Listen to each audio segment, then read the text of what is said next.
যে হসপিটালে মানুষ চিকিৎসা নেয়, আজকে আমাদের সেই হসপিটালে আইসিইউতে ভর্তি। আমাদের হসপিটালে চিকিৎসা নিতে মানুষ আসে না, অসুস্থ হতে আসে আমার জানা নেই। হসপিটালের ভেতর কুকুর ঘুরে বেড়ায়, রোগী ট্রিটমেন্ট নিচ্ছে, সেই রোগী ট্রিটমেন্টের বেডের পাশে কুকুর শুয়ে থাকে। বারবার আমরা অভিযোগ জানাইছি। হসপিটাল তো হসপিটাল না, এ যেন হচ্ছে একটি গ্যারেজ। হসপিটালের ভিতরে বাইক পার্কিং থাকে, বাইক কি চিকিৎসা নিতে আসে কিনা আমার জানা নেই।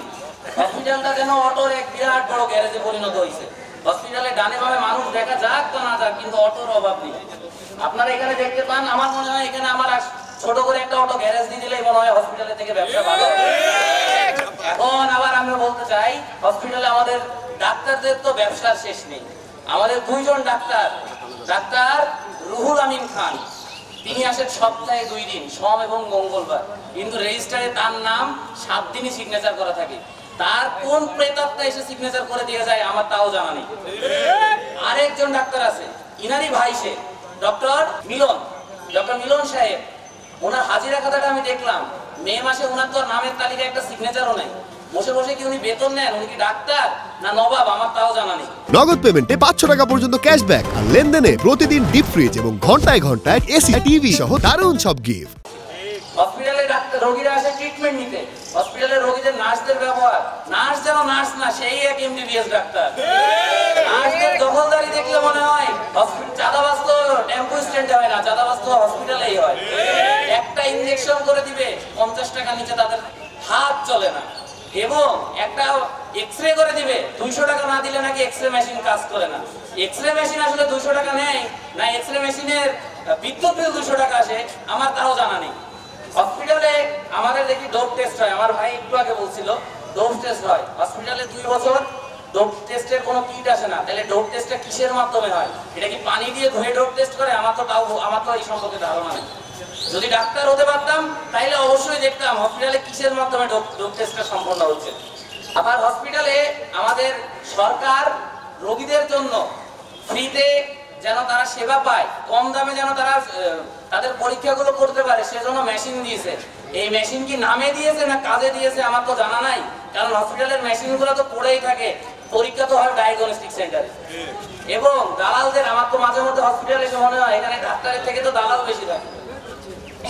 একজন আসে, ভাই অমুক হসপিটালে চলে। ইনফ্যাক্ট গতদিন আমাদের এক মেহেরপুরের সুপরিচিত সাংবাদিক ভাই এখানে দাঁড়াইছিলেন, হয়তো দালাল তাকে চিনতে পারে নাই, দালাল পেশেন্ট ভেবে তাকেও ক্লিনিকে নিয়ে যাওয়ার চেষ্টা করে।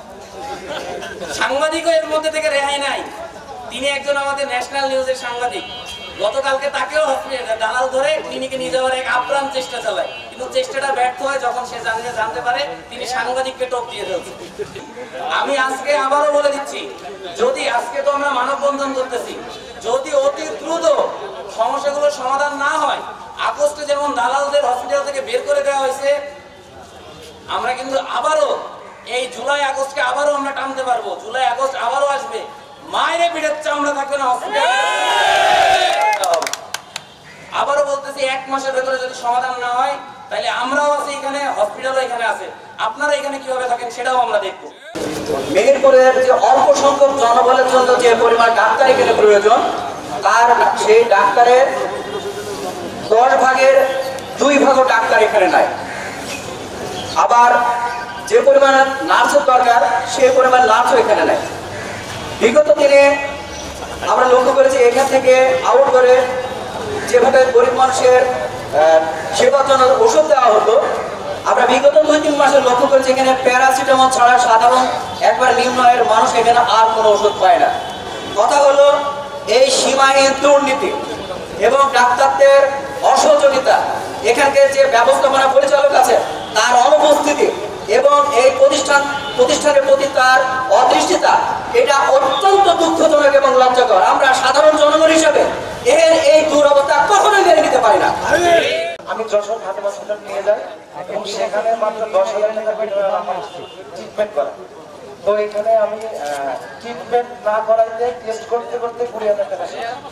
তো এই যদি হয় হাসপাতালের পরিস্থিতি সরকারের, তাহলে সাধারণ আমরা যারা চাষি পরিবার থেকে রয়েছি, যারা রিক্সাওয়ালা, মানে বিভিন্ন নিম্ন আয়ের যারা মানুষ রয়েছে, তাদের সম্ভব না সুচিকিৎসা পাওয়া। হসপিটালে টেস্ট থাকলেও এই টেস্টগুলো করা হয় না।